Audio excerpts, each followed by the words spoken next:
Hello, everyone, and welcome. Welcome. Got everyone on screen? Yes, we do. Hi, hi, everyone. My name is Michaela. I am the store manager for Sankofa Video and Books, and we're so happy to have you here today. I'm the store manager and event coordinator, so that's why you see my face here tonight. A little bit about Sankofa. We are a Black-owned bookstore located in Washington, D.C., right across the street from Howard University. And we specialize in providing books to the community that are by and about people of African descent. We were founded in 1997 by filmmaking couple Haile and Shirikiana Garima. And if you want to support us, you can do so by going online at www.sankofa.com or visiting us in our store, which, like I said, is right across the street from Howard University. So we'd love to see you there. Um, as you know, tonight we're here to discuss Enslaved, the sunken history of the transatlantic slave trade, which was published today. So congratulations to everyone here. So happy for you guys. You can get that online at sankofa.com or in our store. Um, if you aren't familiar with the book already, Enslaved follows the group diving with a purpose as they dive sunken slave ships all around the world. They search for remains and artifacts testifying to the millions of kidnapped Africans that were transported to Europe, the Americas, and the Caribbean. From manila bracelets to shackles, cargo, and other possessions, the finds from these wrecks bring the stories of lost lives back to the surface and is also a docu-series that you all might have seen.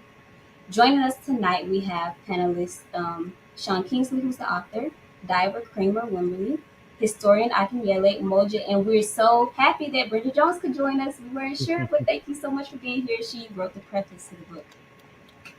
And I just want to remind you all out in the audience that you are more than welcome to ask your questions. We will make time for Q&A throughout this program. And also reminding the panelists that anyone can answer these questions, even if I direct them to a particular person. So welcome, everyone. How y'all feeling tonight? Wonderful. All good. Great. Thank you for having us. It's our pleasure. And before we get into it, I need to read your bios. So starting with Dr. Sean Kingsley, he's a marine archaeologist who has explored over 350 wrecks from Israel to America. Off the UK, he identified the world's earliest Royal African Company English slaver ship. Sean writes for National Geographic and is the founder of Wreck Watch, magazine about the world's sunken wonders. On to Mr. Wimberly. For more than a decade, he's been a lead dive instructor and board member of Diving with Purpose. A certified archaeology diver, Kramer was recently featured alongside executive producer Samuel L. Jackson Jr. in the 2020 six-part documentary Enslaved. Professor Akinyele Umoja. He's a scholar, activist, and founding member of the New African Peoples Organization and the Malcolm X grassroots movement. Affectionately known as Baba AK, Umoja is currently a professor of Africana Studies at Georgia State University and is the author of the award-winning book We Will Shoot Back: Armed Resistance and the Mississippi Freedom Movement. And lastly, we have Brenda Jones, who's an award-winning political communicator, speechwriter, and author who worked in the U.S. House of Representatives in Washington, D.C. for nearly 16 years. She was the primary speechwriter and lead communication strategist for the late Representative John Lewis. Brenda is the author of a four-book series on American political women called Queens of Resistance. She collaborated with Representative John Lewis on the New York Times bestseller Across That Bridge: Life Lessons and a Vision for Change, for which she won an NAACP Image Award. And in 2002, Brenda joined the White House as senior presidential speechwriter in the executive office of the President of the United States. So again, thank you, thank you, thank you. And getting straight into it, can you all please tell me how Enslaved came to be, the book first? What happened? Shall I jump in there as co-author with Simcha Jakubowicz, who sends his warm regards, but he can't be here today. Simcha, along with Samuel L. Jackson and Diving with a Purpose, produced this very impressive film. I had the pleasure to be part of one of those episodes where we were looking at an English slaver at the entrance to the English Channel that went down around 1672 to 1690. And on the back of that, Simcha was also very keen, because in a book format, you got the opportunity to really deep dive, if you excuse the pun, further into a lot of that history and just sort of fill it out. And yeah, so that's the story behind it. And we're very fortunate that Pegasus commissioned it and has done a terrific job on it. And it's really been, a labor of love. It's a strange one for me. I've just reread it and, very happy with it. But, I wrote it at 4:00 in the morning with a new baby. So it's a bit of a whirlwind still in a lot of my head. But, there's a lot of great history in there. Let me also say, because I remember the early stages of this when Simca was looking for somebody to partner to write the book with. And at one point it sort of got tabled and then it revived. I have to say, in his absence, that this is really an incredible vision by someone who really sees himself as a person who also was enslaved. Simca is Jewish. He lives in Israel. And I've spoken to him many, many, many times about this subject matter.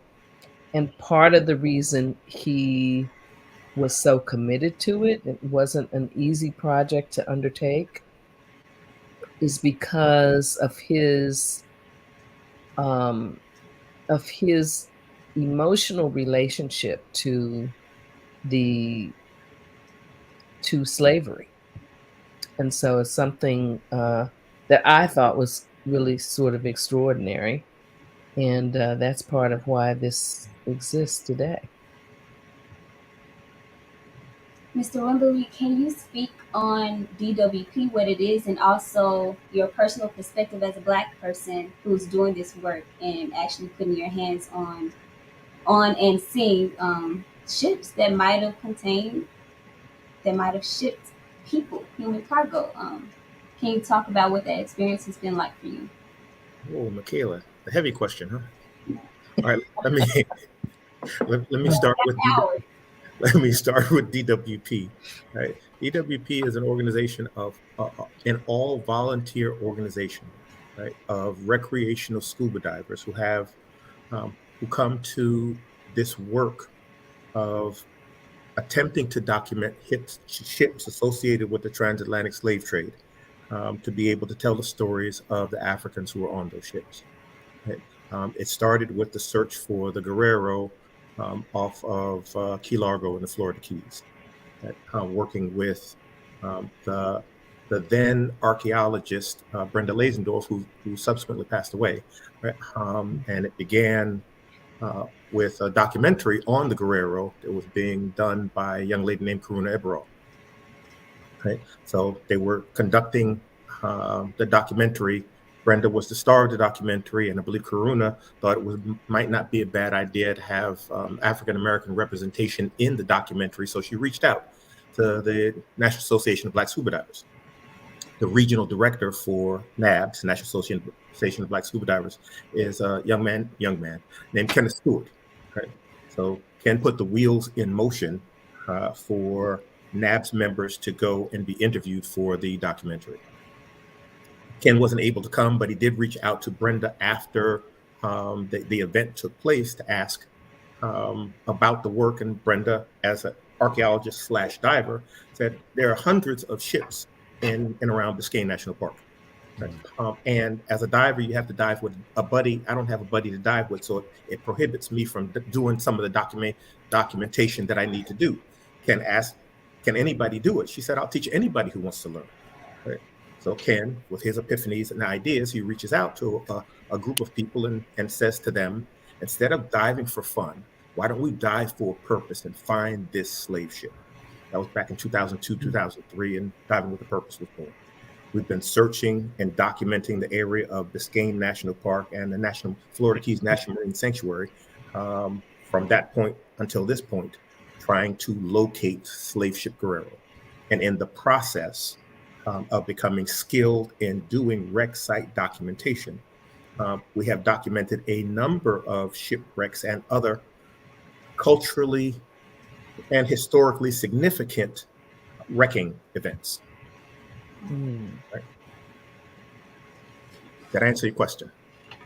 It answered what DWP was. Yes. But Okay. I also wanted to know about your personal experience with finding the When it's found, or finding any ships associated with, because the vast majority, the ones that we know were used for enslaved Africans to because bring them. the vast majority of ships that we document, I need to say, are not associated with the transatlantic slave trade. Right?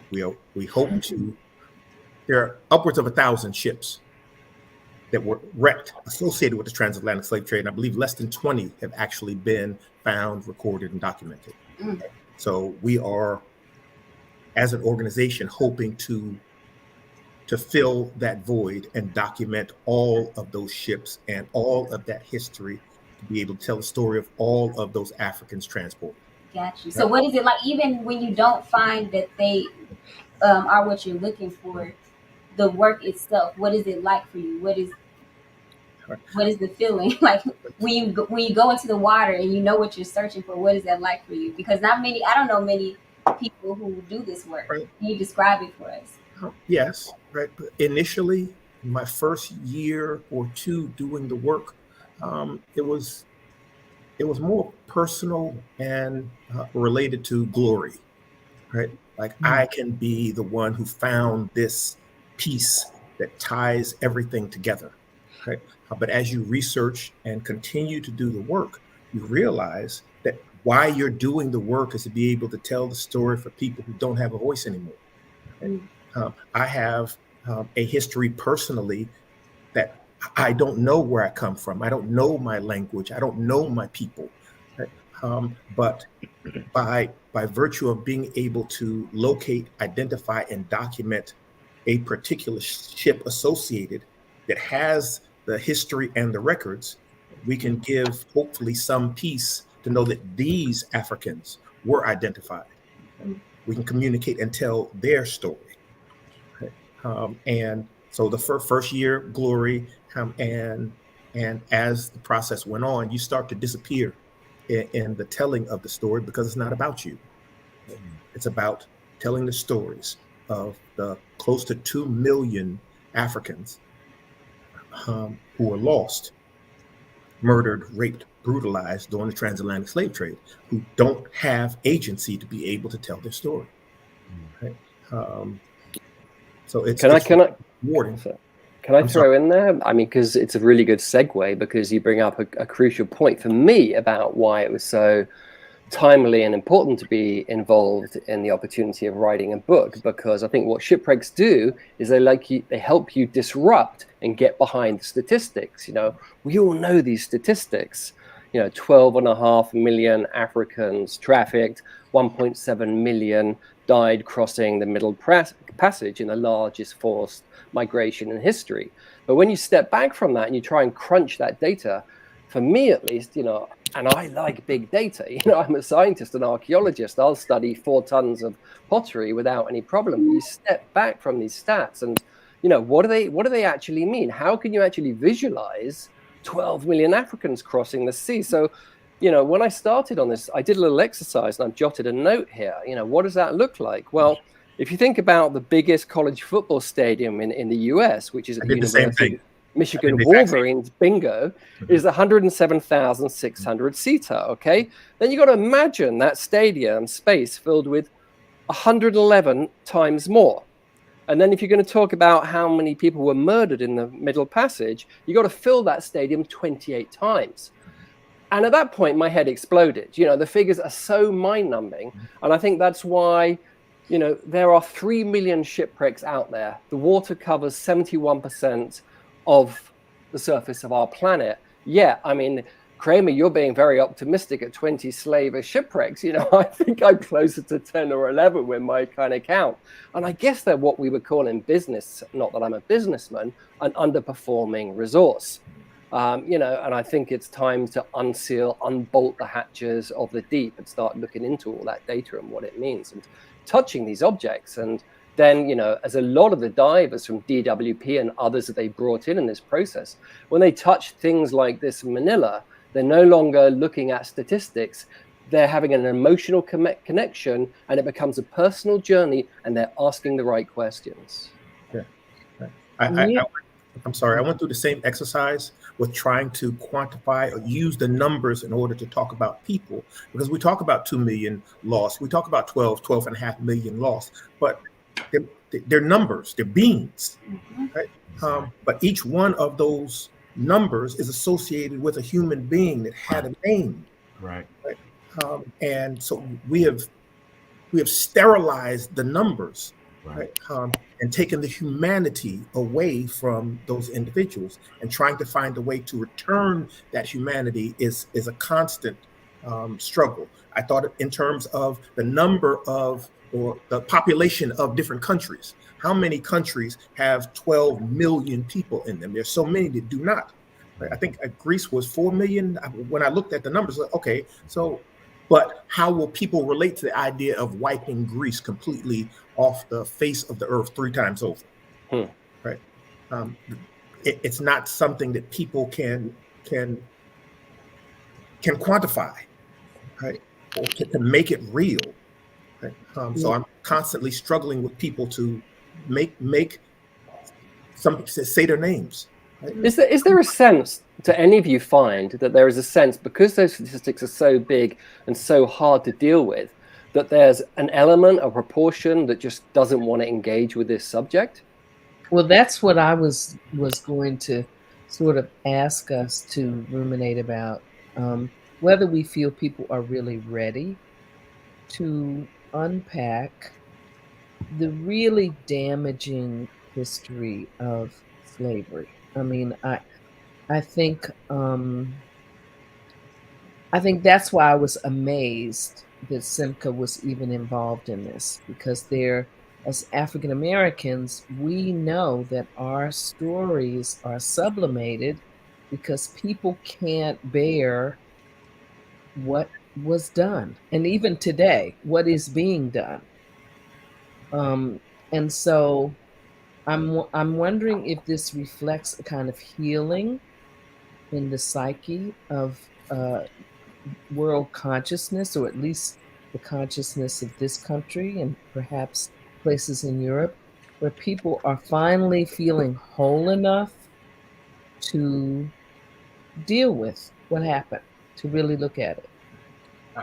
If I can interject, if I can interject, I think that was the powerful thing for me about the book, was hearing the reflections of the DWP scholars as they discovered the story, and began to put some things together in terms of that history. And when Kramer says he went beyond his personal situation and his personal ambition to see that this has an impact not only on the discovering what happened to folks who's no one has spoken for, but it helped heal me reading the stories, hearing when Kramer says, "It always bothers me to use the language slaves on the ship. People always speak in terms of Africans on the ships as if they started out as slaves. They weren't slaves, they were Africans who were enslaved," which, brings us to the title of the book. Just reading that, it really resonated with me. So I read Alana, Kramer, and others, their discoveries and how it made them feel. In a way, I think we were beginning to mourn for people who hadn't been mourned for before, right? So it is a tremendous healing that we can engage with in this process. I really kind of think when I read this book, I thought of the book How Europe Underdeveloped Africa by Walter Rodney, a Guyanese scholar activist. But we don't know their names yet, but it put more of a human face on it. So we have to go beyond the numbers. and we have to hear the stories. I think story and narrative right now is one of the things that helps to heal and helps to empower us to see what happened. And it wasn't just the stories of when um, I remember my wife couldn't. I was telling her the parts of the book as I was reading it, right? And we talked about the situation where 664 people were locked in and allowed to die, who were murdered, really. I remember she said, "This is too late at night for me to hear that." Okay, but then I began to tell her stories of resistance, and I think that's important that resistance is woven through the book to show. I think, and to be a little critical, I think at some point the book might contradict itself because at one point it says when they go through the door, no return, that signifies no hope. But the fact they resisted showed there was some hope, right?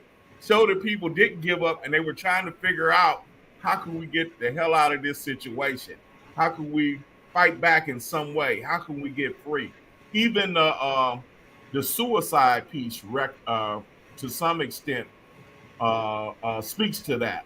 Yeah, the Igbo landing. Yeah. Yeah, so it does. I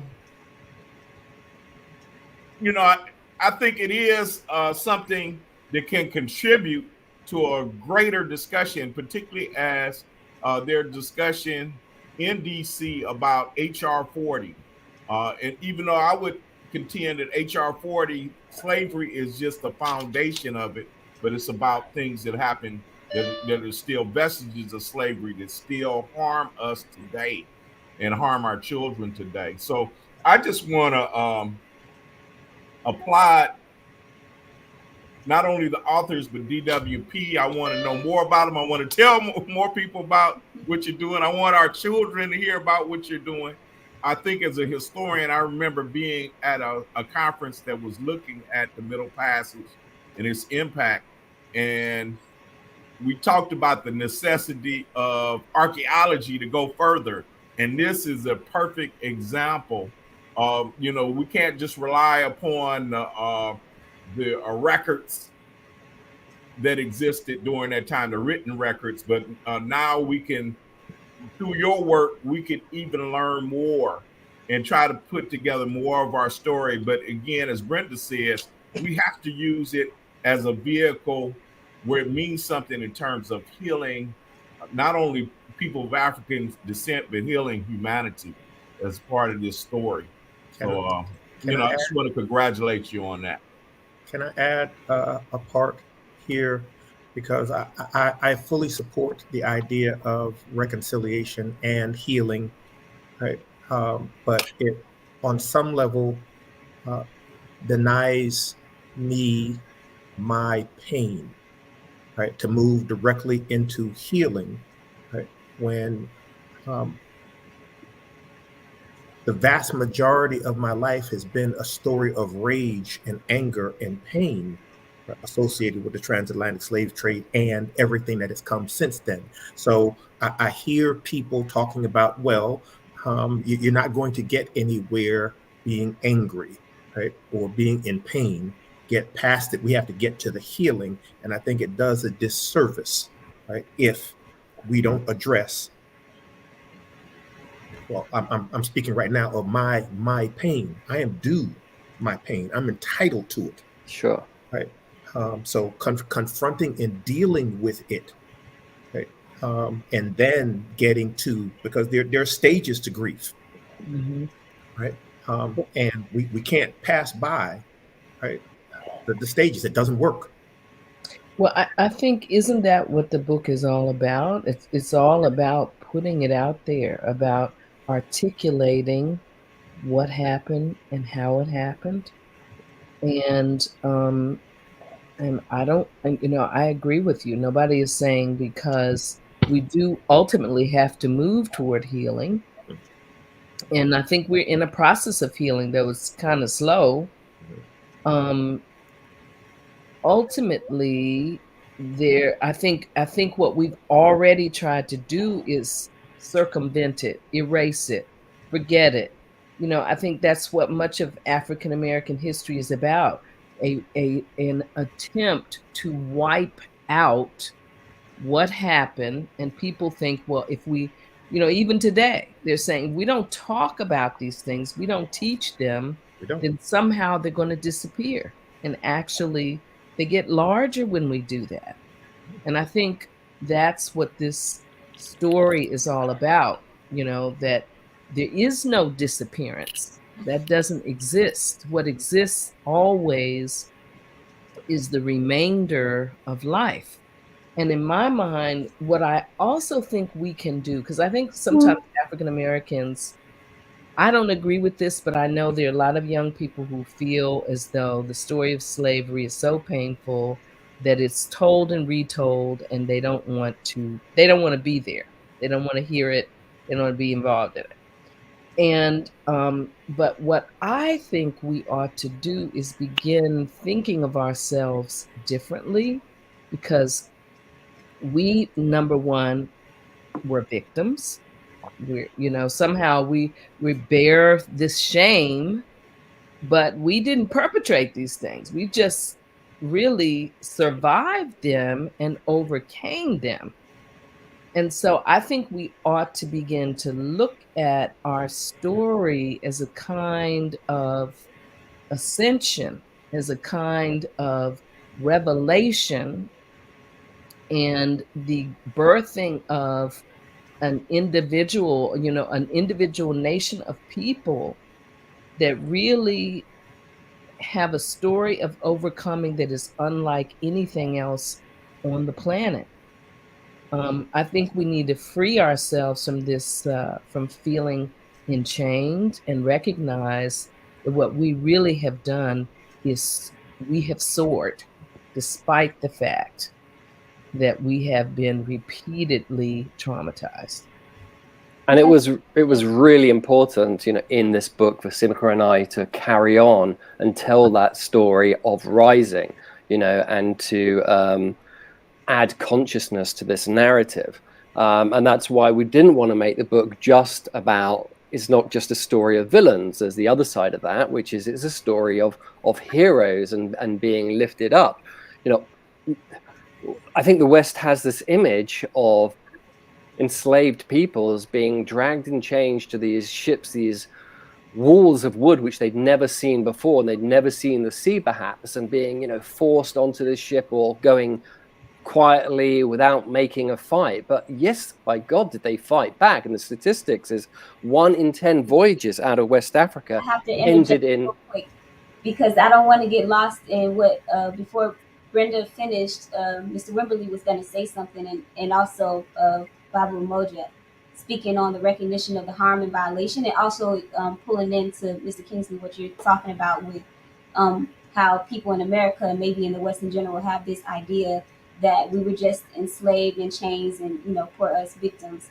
Can Professor Umoja, can you speak on why we might have that image in the West? Because it's not just out of thin air that we think these things. It was on purpose, that this happened. So can maybe you speak on that? And then Mr. Wimbley, you were going to mention one thing before Brenda finished. Well, actually, it's still going on, and particularly it's being reinvented with this whole controversy about critical race theory, right? And so people want to continue to omit certain, not only the harm, but again, the resistance to the harm, the resistance to the violation.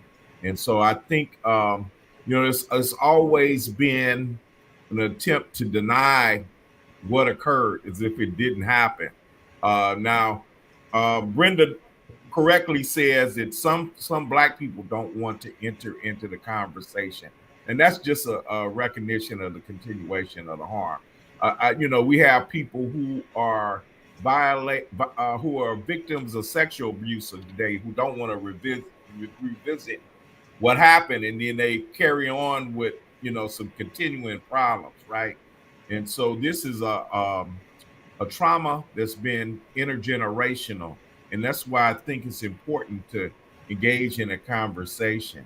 I wanted to say, and again, part of the importance of the book to me is not just that they uncovered what our ancestors did centuries ago. But DWP is actually an example of resilience and resistance, right? That, you know, folks are engaging in this active activity. And as Kramer said, it's not just about him getting rich, right? It's about the story of our ancestors who were violated and our people who were harmed, telling their stories. You know, I oftentimes think of the show Homicide, and they talked about they were fighting for those who couldn't speak for themselves. Well, DWP today is doing that, right? And so I think it's important. And finally, I agree with Kramer that it's not, you can't just expect people to reconcile after there's been a significant amount of trauma. And actually, it's upon folks who've been harmed to really determine what's the pace and what can help resolve that. We have to come together and make those decisions collectively and individually. But I think recognizing it is the first step, and we have to that's one of the reasons why we need to have a broader conversation, and that's why we have to have a challenge to this notion that, you know, certain concepts are divisive and it can't be discussed in K through 12 education. They can't be discussed in college. You know, we have to have if we want to begin to move forward, we're going to have these conversations, not, you know, about these violations, but what happened to the indigenous people in this country also. You know, what happened, you know, World War II with Japanese Americans. All of these questions need to be discussed. And what's happening in Africa right now. Exactly. Exactly. I'm sorry. My comment earlier was just going to be along the same line or thread as Brenda and Dr. Umoja. Right. I can't speak for all African people. Nobody can. Right. Mm-hmm. But I did not want to be a part of this project from the beginning, right? Because it brought up too many painful memories for me, right? And it was family members and colleagues who told me, again, it's not about you. It's about you, but it's about telling the greater story, right? It's painful every time I turn on the television or pick up a book or go to the movies to see and learn about stories associated with the trauma, right, that we've been through over the course of hundreds of years. It's like, oh man, this is heavy weight. Do I have to do this today? Right. So it's like, okay.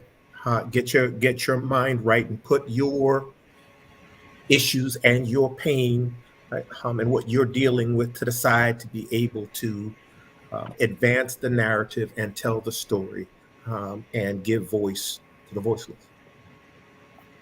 Can I add a question there? I mean, Kramer was in this process from day one through to right now, you know, and he spent 2-3 years circling the world, 9 slave shipwreck dives, 4 continents. No one's ever done that before.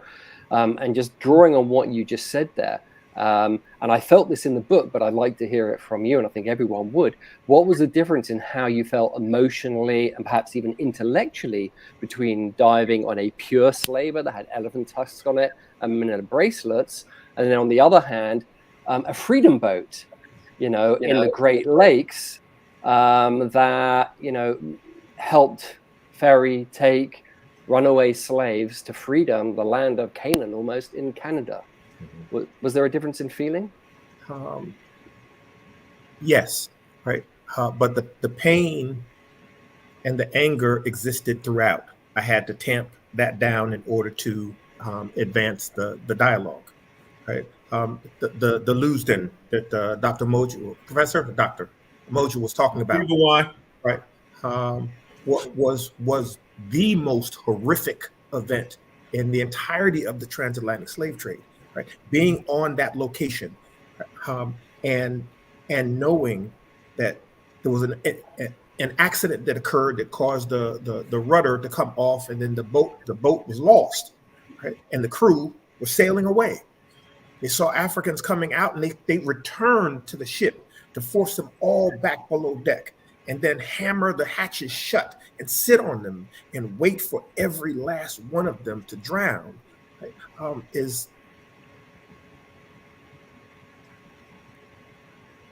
There are no words, right, to describe that kind of addressing that kind of inhumanity, right? With anger being a constant thread, right, that goes through it. But then being on the home, right, and knowing the stories of Africans who carried their kids on their backs for hundreds of miles to make it to a point where they could ferry away to get to Canada, and being able to stand in that space, right, knowing, okay, I am now free, taking the same step that some of them would have taken, it feels good, right? But that thing that never should have happened, this journey that they were on, right, and the struggles that they went through were things that never should have happened, even though you feel a sense of relief that some people got away, a couple of hundred or 1,000 in terms of the millions that were brutalized. Well, I think we also have to feel that we are some of the people who got away. And that's what I mean about mastery. You know, when you really think about what the spiritual mastery is, it's transformation. It's taking one reality and transforming it into something higher. And when I think about our ancestors, and you have to forgive me, I have some allergies today, so I have a lot of, draining and stuff going on. But when I think about our ancestors, I think about spiritual masters who took a situation meant to decimate them. I mean, meant to literally leave them a little more than alive. And what they did was they took that and they elevated it into a lineage that is still here, that when you give us any kind of opportunity, we take it to another level, and there's so many things that you can, the cell phone, golf, tennis, I mean, just on and on and on. When we are introduced to some of these ideas, we use that capacity to elevate. Black girl magic, whatever you want to say. We use that capacity and we make a huge difference. Who has been the group of people in the United States of America who has fought for democracy more than any other group? We are the ones that opened the door of the entire society for people to come in, because we had that vision. We weren't even, part of the founding, but we had this vision that was larger than ourselves. And that's what I mean about the African American contribution of elevation, of mastery and ascension. And I think that is what we have to begin to celebrate, to see ourselves as very different than everybody else. Not better, but we have a story that is unlike anyone else, and we don't have to feel degraded by it. We should celebrate it, because we've done something not many people on earth could do. Well, I'm a work in progress, Brenda. I'm not speaking to you. I think we all are collectively, and I think I do agree with Brenda that it's a question of resilience and resistance, but I think of, sometimes when somebody's going through a major accident, they might suffer amnesia. But then, in order to really heal and come from it, just remembering what occurred to you is a part of the healing process. And so, when I think about, and is it pronounced Kramer, the Lewiston? Lewiston, yes. When I think about what happened here, I mean, even if we don't know the particular names of the folks there, do we acknowledge, do we recognize that a great catastrophe happened here and hundreds of people, men, women, and children died? I work in downtown Atlanta at Georgia State University. It's right in the center of downtown, right in that area in 1906, lynchings occurred, and we walked past there like nothing happened, So I think it's a part of us. We talk about Black Lives Matter today, but it's a part of recognizing that the humanity of our ancestors meant something, and we need to remember them. I think that's part of our collective healing as a people. And, besides what the government does or what corporations do, we need to do that. Recognize that this is being hosted by Sankofa, right? And Sankofa is going back to fetch what was lost, and it's not just what was great that was lost, but the harm that was committed against us. I think we lose a bit of ourselves when we don't do that. And so I think we need to remember it's not only about what people owe us, but us remembering what our people went through. And that helps us get to that point of recognizing that we did survive and that we did overcome. But, we can't forget this history. And I think that's one of the great contributions of Enslaved and DWP. I really, I have utmost respect for you all for doing this work. I see, it mentions when it talks about the Juka and the Saramaka and Saranam, mentions them as freedom fighters. I see you all as intellectual freedom fighters going and retrieving this information for us to use for our children, right? For folks in churches, and I think it's just great information. I've already, as I've read the book, I've been telling people, y'all need to go get this book. Y'all need to go. Hopefully, they're in DC, they can get it from Sankofa. But I think it's a contribution. So your work is a contribution, and I think more people need to know about it. Right. 1 second, Sean. Right, because I would be remiss if I did not communicate, right, that I am one of hundreds of people that work and support and volunteer for Diving with a Purpose. Right, phenomenal people, all who are engaged, people who have better voices than I, stronger voices than I, more powerful. Right, the founder, Ken Stewart, is a phenomenal person. Kamal Siddiqui has a presence that is unbelievable. Right, DWP is not what it is, or who is not who you see on the screen right now. I am just one person standing and giving voice for a vast group of people.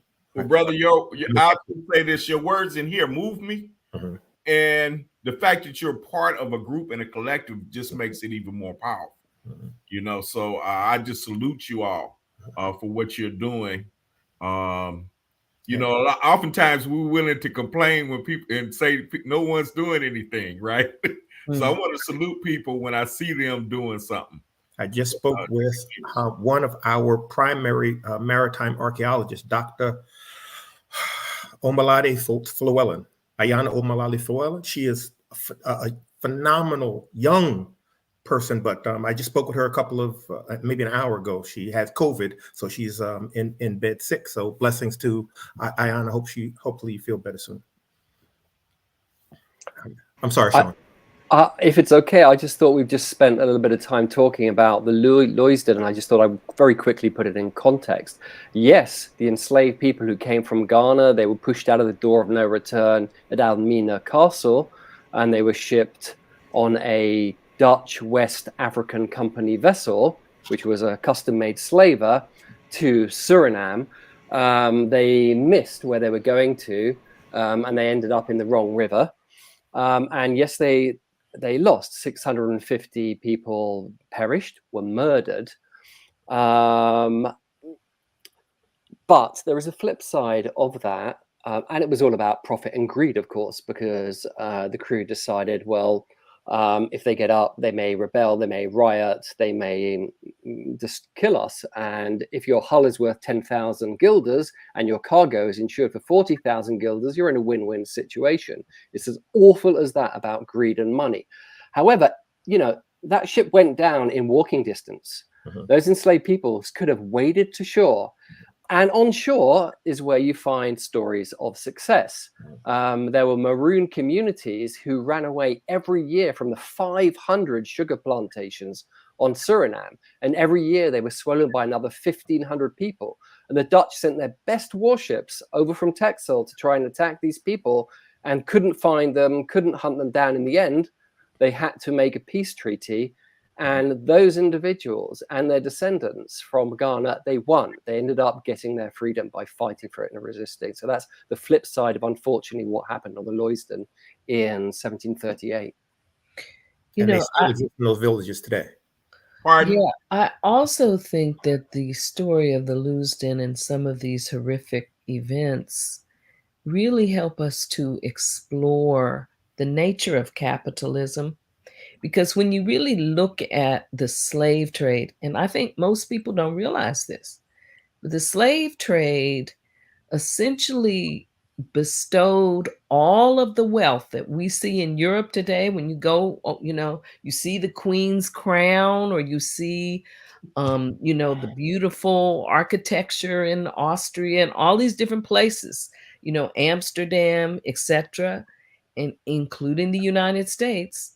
It is the slave trade that conveyed that wealth to really a part of the world that had been that was behind, you know, did not reflect the wealth of, you know, and the knowledge of Africa or the Middle East or some of these other places. And the slave trade is what established the West as a dominant factor in the world economy, and it's still true today. So one of the things that I think it enables us to look at, you know, once we stop feeling guilty, is the real inhumanity of some of the capitalist notions that we still hold. I think there's a lot of interest in capitalist ideology in the United States to dehumanize, to make people desensitized to the humanity of others, so that they won't undertake something like the civil rights movement, or they will justify some of the things that you know, homelessness, or, you know, they will blame other people for the failure, the economic failure of our system to really care for everyone when it is totally possible. You know, this dehumanization is a central factor in American culture. You know, we look at violence all the time and are deeply, you know, we don't even, it doesn't even register. I think that's one of the reasons why, you know, the police brutality has been such a difficult issue for people to address, because it took actually someone being filmed on camera who died, you know, due to brutality. We had to watch that before we were able to be sensitized to the violence that is happening every day. You know, mothers who've lost all their sons, not just one, but three, you know, to the kind of violence that is a part of the economic reality of this country and other countries in the way we propagate economic power in the world.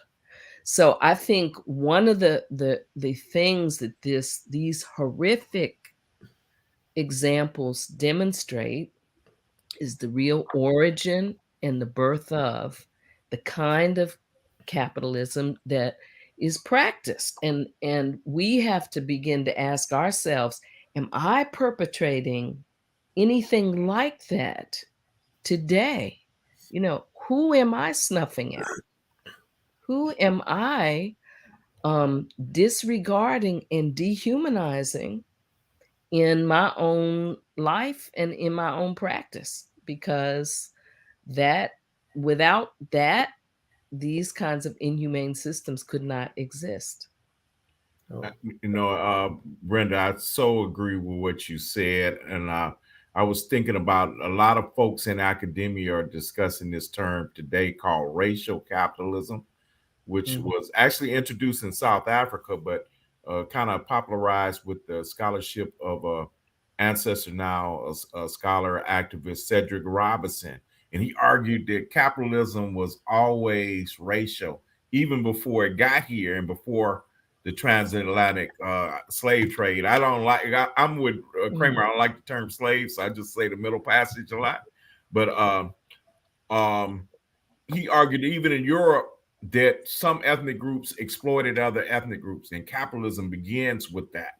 And then when you add in the enslavement of Africans and the expropriation of indigenous folks' land, it takes off. But we still have it when we think about things like predatory lending, when we think about things like redlining, that these policies of kind of a super exploitation of the marginalized continue. So and so when we talk about, and when I mentioned earlier, when we think about reparations, and I'll say that word, I don't really care, but when we think about that in that context, it's not only things that occurred centuries ago, which are important and laid a foundation, but things that are still occurring in our lives today that we need to look at. And I think having this conversation helps us to understand that. Well, there's a chapter. I'm sorry. We're about 5 minutes out from an hour. I just want to remind the audience that they can ask their questions in the comments. And I also wanted to pose a comment to Brenda, really for everyone, since you all were talking about healing first, and now we're bringing in the topic of capitalism and racial capitalism. So how can we talk about healing, even though in the context of racial capitalism, you know, the queen just passed away, and there was a lot of talk about her jewelry and where they got the money from to even have their what do you call it? Basically, to rule. The foundation for their existence came from enslavement, came from illegal trading. How can we talk about healing in the context of racial capitalism? And when you spoke about how we need to analyze what we're doing and how that might affect who are we snubbing out in our acts of capitalism, but who is the we that we're talking about, especially if like corporations, as you spoke about, Professor Umoja, they're still redlining. There's still a lot of systematic racism that affects our economy. Who are we saying needs to examine their acts? Everybody. And and they know Yeah. they're doing these things. So how does that happen?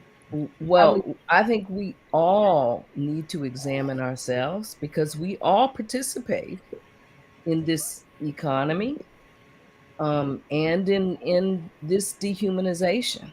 You know, we are all a part of it. I think some people are more actively engaged than others. Some people may have more passive engagement, but we are still all a part of it. And so we all have to come to grips with that.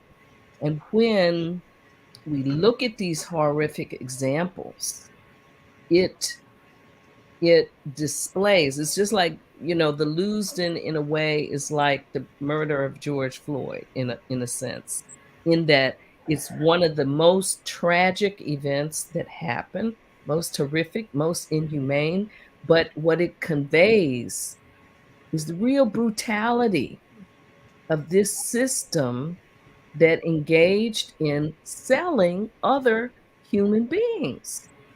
And we have to come to grips with the fact that it happened, that people participated, and we have to, I think, by reckoning with that, it's a form of cleansing. If you have a wound, you don't just put a Band-Aid on it. You have to clean it out. You have to take all the muck and the dirt and the bacteria. You got to clean it out. Then you can cover it up and it can heal.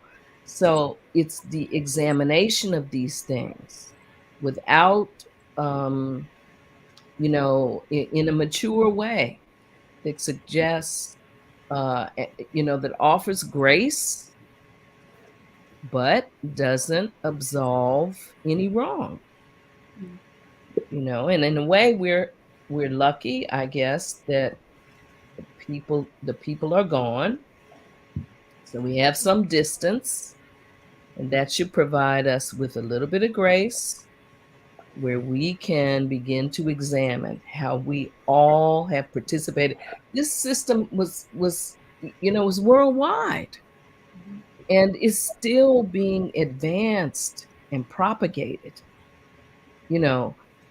Part of what's happening now in American politics and politics all over the world is the resentment that people have that there aren't more, there isn't the ability to exploit individuals to the degree that they used to.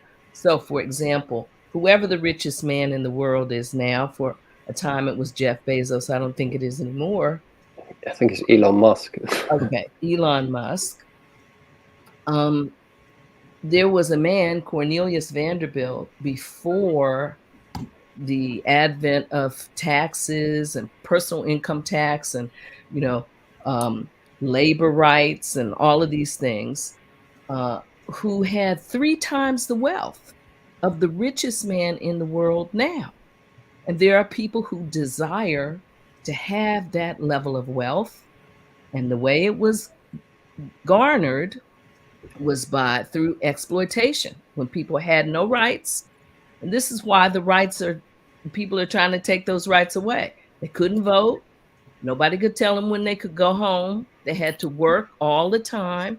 And there are people who want to take all of those things away so that people will be free to be exploited. There was one guy who was in a race, this was in 1978, who said, I know how to make Morris the cat eat cat food. If he's finicky, this was a commercial and it was a finicky cat. And he said, I know how to make Morris the cat eat. Starve him, and then he'll eat whatever you put before him. And in a way, this is what people want to do. This is why they want to take rights away, so that people have less choices and they got to accept whatever job is put before them in whatever circumstances there are, so that whoever it is can make as much money as possible. Well, so we are still engaged in a struggle around these vicious ideas, and we exploit each other, too. So all of these things have to be unpacked so that we can change. As a world community. The first segment of the book is Follow the Money, right? And what we have done across all areas of human activity, education, entertainment, economics, labor, law, politics, religion, sex, war, across all areas of human activity, right, is get distracted from following the money. How did slavery take hold and become so profitable for so long? Mhm. You spoke of the Vanderbilts, right? The Vanderbilts still exist today. Their progeny are there, right? Doing the same things that their families were doing prior to, just more in a more refined way. And whenever too much poverty occurs and people are forced to see that there's more they have more in common with one another than they do apart from one another, all of a sudden those people in power with money create a new distraction, right? Say, okay, no, you guys stay over here and you guys stay over here, keep fighting with one another while we continue to make money. And we go for it. This is Yes. the other thing. Instead of, the masses of people, instead of us saying, wait a minute, no, we're not going to be distracted. We don't want to be inhumane. We take the bait. And Well, Dr. go, Kingsley, saw you write something. and I'll say something after Sean. just throwing a few points there. History doesn't repeat itself, but there are mutual laws of behavior, the way that we conduct ourselves. Let's not forget there are still 14 million enslaved peoples in countries like Sudan and Mauritania. Thing number two, the Queen's crown. Obviously I can't talk about that because I get chucked into the Tower of London. But on a serious note, it's not going to go away. I'm in the UK, by the way. She's just up the road, or she was. I, as an emblem, I want people to point at that and say, how did people get away with that in the past? How far did these bad ideas get? And I completely agree with Brenda, who writes in the introduction very poignantly, forgetting is an illusion. It is remembering that is freeing. And this machine of follow the money and the capitalism, some people might not have an understanding of the sheer scale of it. Just to quote, for example, Daniel Defoe in 1713, who was there and observing, the movement of people and sugar. He wrote, and this is the guy who wrote Robinson Crusoe, he wrote, "No African trade, no Negroes. No Negroes, no sugar. No sugar, no islands. No islands, no continent. No continent, no trade." Now, modern historians, they push that even further. They say that there hadn't been a slave trade, there would be no industrial revolution and no Western civilization as we know it. So this subject we're talking about, it could not be bigger and obviously more timely today. But that's not an apology for slavery. I mean, it's unfortunate that the way we gained that quote unquote progress was through slavery. I mean, it is inexcusable regardless of the. Absolutely, of course it is. Yes. Yeah. So because somebody was saying on the internet recently, they were talking about how we should be thankful that we weren't born in Africa because we might not be as successful as we are, to make a long story short. However, of course, these civilizations were so advanced. If there had been a different kind of approach where people said, in response to their own amazement at these cultures, let me sit at your feet. How did you do this? How can we do this where we are? Consider the kind of cross pollination that could have occurred, the kind of knowledge that would have been preserved. Now we're having to recollect all of these scattered pieces. If the library at Alexandria had never been burned, so many different things we have lost because of our jealousy and greed. And yes, I mean, I would say that there is a divine plan, and so good comes out of it, quote unquote. But it could have been extraordinary. It could have been revelatory.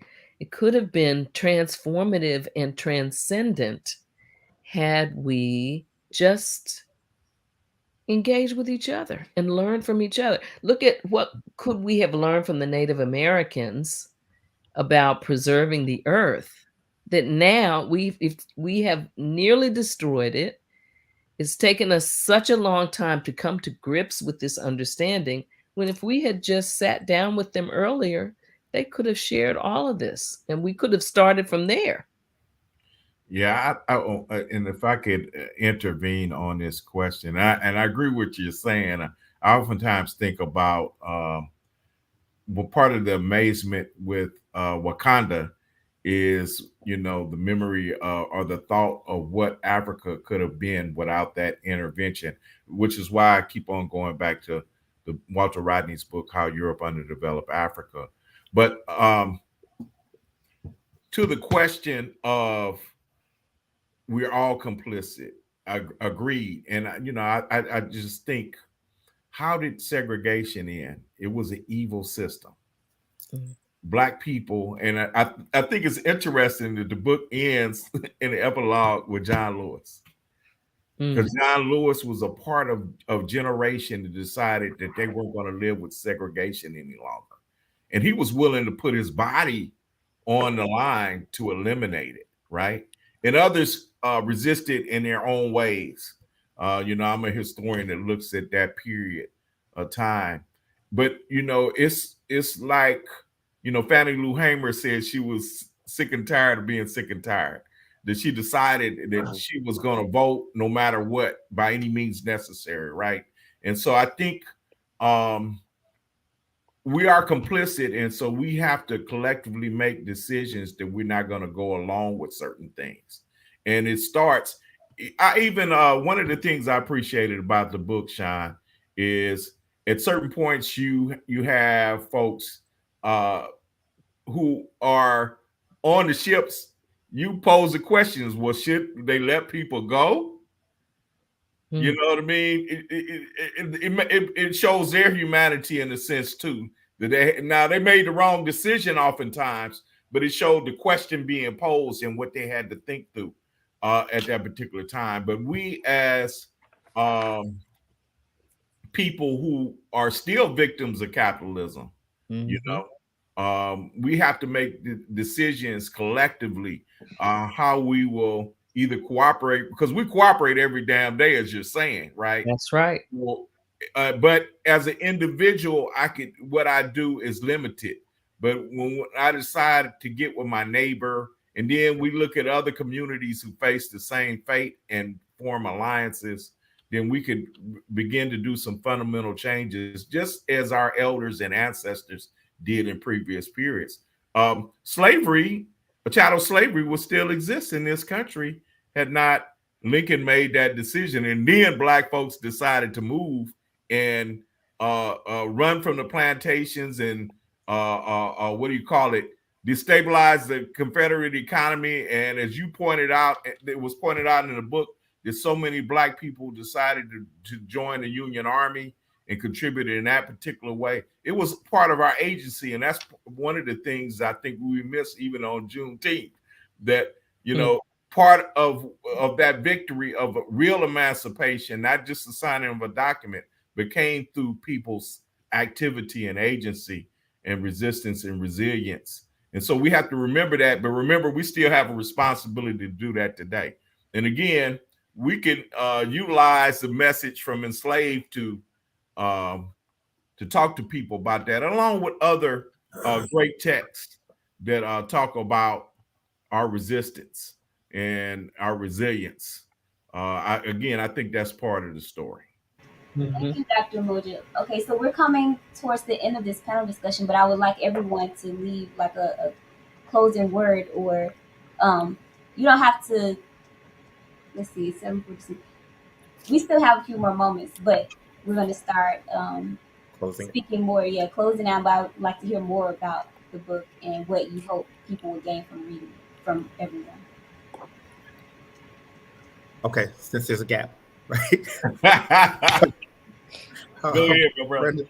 Brenda was talking about the idea of learning from people as opposed to destroying people, how much they could have learned had they not engaged in the process. Right? And I have conversations with people talking about the transatlantic slave trade as if African history began some 400 or 500 years ago. when the great thinkers of Greece, Plato and Aristotle, Pythagoras, Thames, the first mathematician, all of them, right, traveled to Africa to study for years in order to get to be what they determined to be the great thinkers of our time are. Right? So that message continues to be lost. People believe, yes, we came from the jungle, or we had these little, maybe had some little villages or something. No, right? But that's the message that has been indoctrinated into all people on the planet over the course of the last couple of hundred years to change our story, right? I am happy to have been involved in the making of the series and subsequently the work of the book, because it opens the door to dialogue and conversation. It allows us to engage and exchange ideas about how best to move forward from this point to the next, having gone through what should have been over, which something that never should have taken place, and two, which should have been over hundreds of years ago. So I am, at my core, thankful that we're engaged in this dialogue and have the opportunity to sit across from Sean and Dr. Umoja and you, Michaela. And of course, I'll leave you for last, Brenda, since you're the most powerful person. You said that. I mean, why it was such a privilege for me to be part of this book is, I've seen a lot of shipwreck television programs, and they're usually done pretty badly. It's sexy macho people throwing on their gear and diving, exploring, adventure, and rah, and finding nothing. This was the antithesis of this. I am a hard-nosed scientist, okay? Don't tell anybody.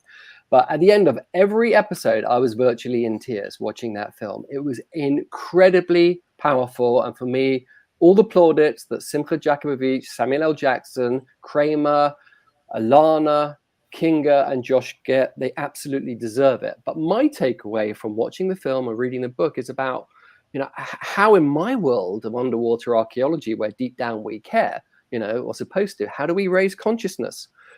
What do we do with these shipwrecks when we found them? They're so incredibly expensive to excavate. Where's the money going to come from?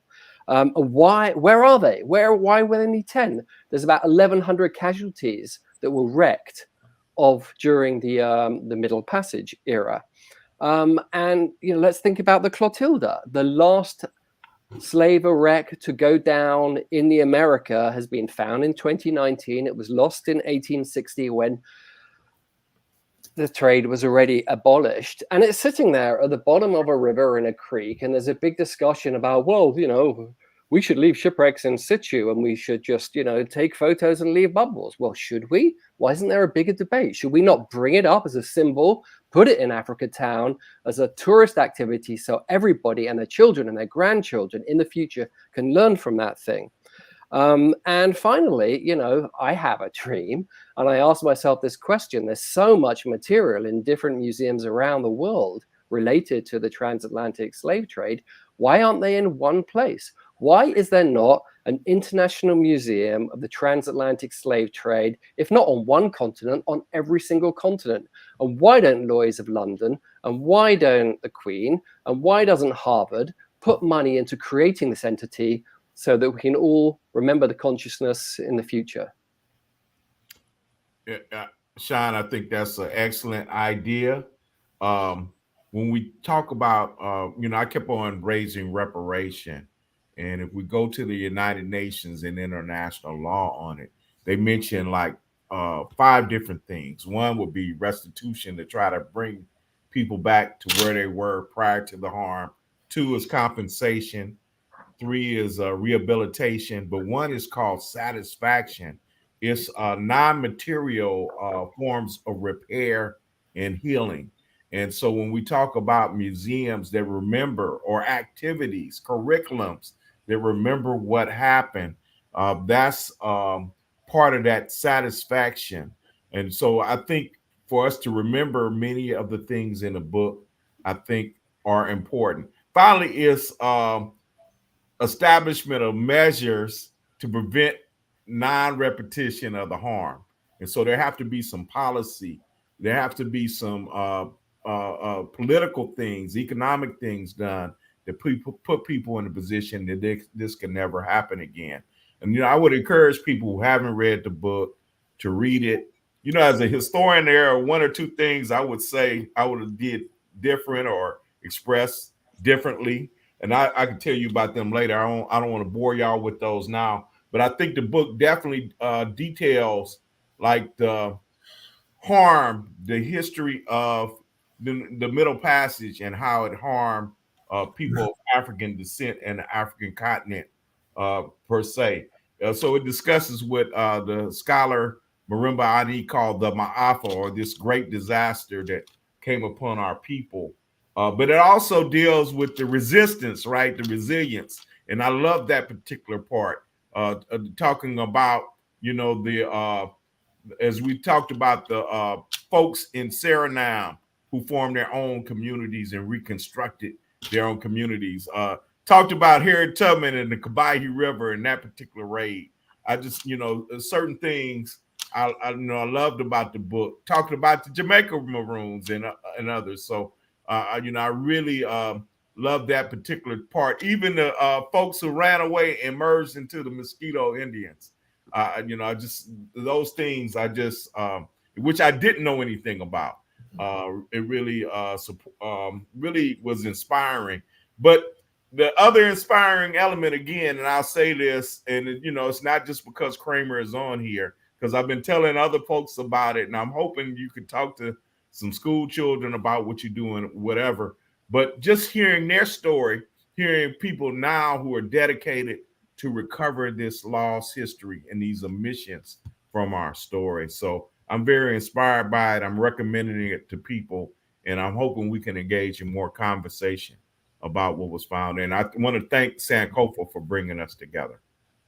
Yes. Yeah. I wanted to say too, Sean, that there have been many efforts to create slave museums. I think Doug Wilder was very interested in having a museum that explored slavery in Virginia. It didn't come to fruition, but there certainly has been discussion over time in the United States, at least, about how we should unpack this story.